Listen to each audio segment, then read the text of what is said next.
Environmentalists in Florida are urgently calling upon Governor DeSantis to declare a state of emergency in response to a rapidly worsening red tide algae bloom along the state's southwest coast.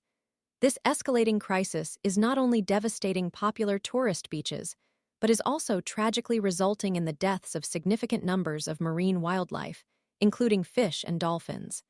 The situation has reached a critical point, demanding immediate and The Florida Fish and Wildlife Conservation Commission, FWC, is actively monitoring a substantial red tide bloom, a naturally occurring phenomenon amplified by excessive production of the harmful algae Karenia brevis *. This bloom stretches along a considerable section of the Gulf Coast, leaving a grim trail of dead fish washed ashore on numerous beaches.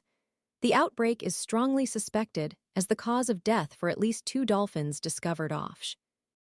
The implications extend beyond the immediate loss of marine life. Red tides are notorious for causing skin irritation and respiratory distress in both humans and animals, posing a serious threat to public health and the vital tourism industry.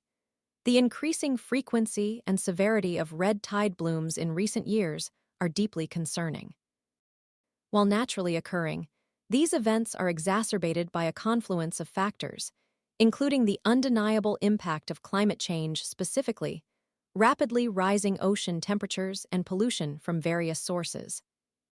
While many blooms typically dissipate by January, others persist and worsen, as tragically witnessed during the devastating summer 2021 outbreak that left countless fish, turtles, dolphins, and manatees decaying along Florida's shoreline, a horrifying testament to the scale of this ecological disaster.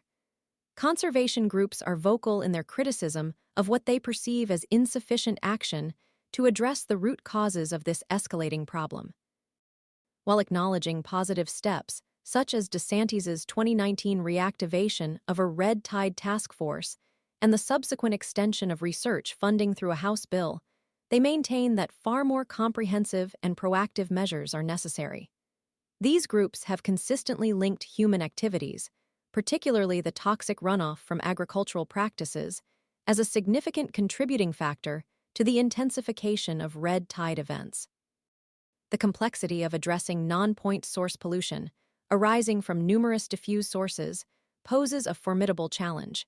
While advancements in engineering technology show promise, their effectiveness might be limited to smaller blooms. The FWC, in response, highlights increased routine sampling, the incorporation of new measurement techniques, and plans for a collaborative event response survey. Improved communication strategies, including the creation of educational animated videos on red tide, are also being implemented.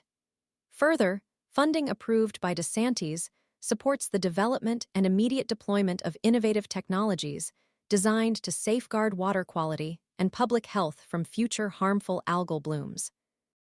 A Moat Marine Laboratory representative emphasized the current bloom as a unique opportunity for field testing various mitigation technologies in a real-world, uncontrolled open water setting. The severity of the situation is underscored by a page on the Environmental Protection Agency (EPA) website, still accessible as of Tuesday, which explicitly attributes the increasing toxicity and frequency of algal blooms, including the Florida Gulf Coast crisis, to the climate emergency, particularly the warming of ocean waters. This acknowledgement, notably, seems to have survived a previous Trump administration attempt to remove references to the climate crisis. This stark contrast highlights the ongoing political battle surrounding climate change, with Florida having already enacted legislation effectively removing the term climate change from state documents. University of Pennsylvania climate scientist Michael Mann aptly described Florida and DeSantis's actions as a test bed for similar censorship attempts at the federal level, a troubling indication of the political resistance to acknowledging and addressing the climate.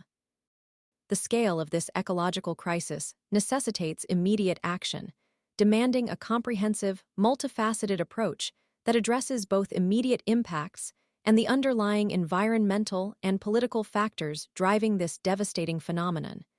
The ongoing suffering of marine life and the threat to human health and the Florida economy demand urgent and decisive intervention. The future of Florida's coastal ecosystem hinges on the swift and effective response to this risk. Failure to act decisively will undoubtedly lead to further catastrophic consequences.